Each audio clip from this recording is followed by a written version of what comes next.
In this video, we're going to take a more in-depth look at the different kinds of fly patterns you're going to see over and over again in fly fishing. And really what I want to do is cover dry flies, nymphs, and streamers and show you some of the really classic patterns, like I said, that you're going to hear about over and over again. First, let's start with dry flies. Remember, dry flies imitate adult insects that are mature enough to fly. Fish will literally rise up to the water surface and eat these flies right off the top of the water. And sometimes you'll see them snatch them right out of the air. It's really cool. First up, we have the Alcaire caddis.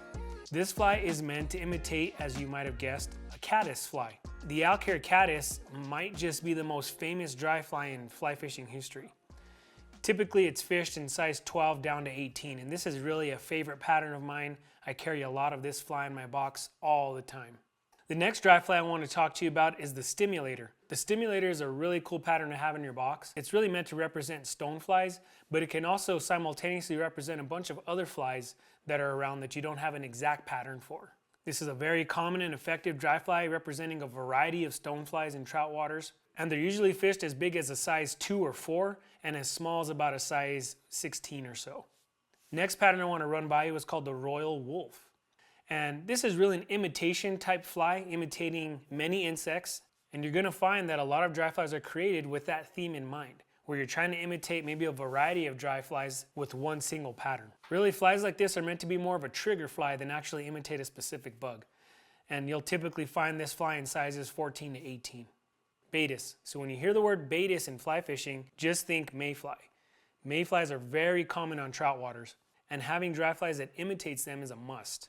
These are usually smaller bugs like size 16, 18, even 20, but you'll find an occasional mayfly in size 12 or 14.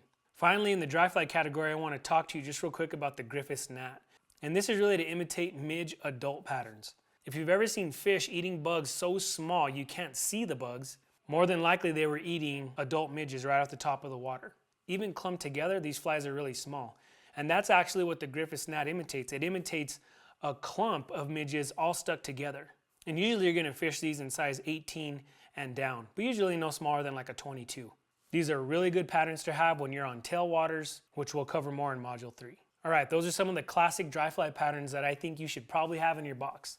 Next, let's talk about some of the classic nymph patterns that I think you need to have. Remember, nymphs imitate flies that can't yet fly and live submerged beneath the water. They're going to attach themselves to rocks and logs, and when they become loose, they're going to drift into the current, and that's when they get eaten by fish. The first fly I want to introduce you to is called the Pheasant Tail. And this fly got its name because it's made out of pheasant tail. The Pheasant Tail is one of the most famous nymph patterns in the world, and they do a really good job of imitating mayflies and even small stoneflies. Typically, you're going to carry this fly in sizes 14 to 18.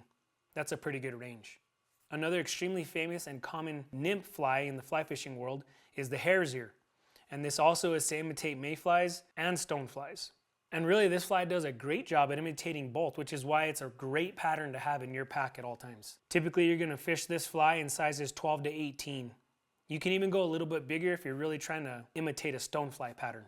Finally, I can't end this nymph conversation without introducing you to the copper john. The copper john it's an imitation type trigger fly that can imitate several insects, but really was designed to imitate stoneflies. If I had to pick one fly, one nymph, to fish the rest of my life, it would be the red copper john. This fly has been so effective for me that I rarely find the need to fish anything else. I do, but typically in a double nymph rig, I'm fishing a red copper john as my first fly. You have to have this pattern in your box in a range of sizes. I'm going to say from 10 all the way down to 20. The red copper john and the black copper john have been my most successful copper john colors. Finally, I want to end by talking about some of the more common streamer patterns you're going to see in fly fishing. Streamers are fished to imitate small bait fish and crawling critters. Think of streamers as kind of the lures of the fly fishing world, the panther martins of the fly fishing world, if you will. First up, the woolly bugger. Chances are you've heard of this fly. Pretty much the most famous streamer pattern in the world. Weight is often tied into the woolly bugger to help it get down into the current better. You want to fish this fly deep if you can, getting to where big fish are holding low.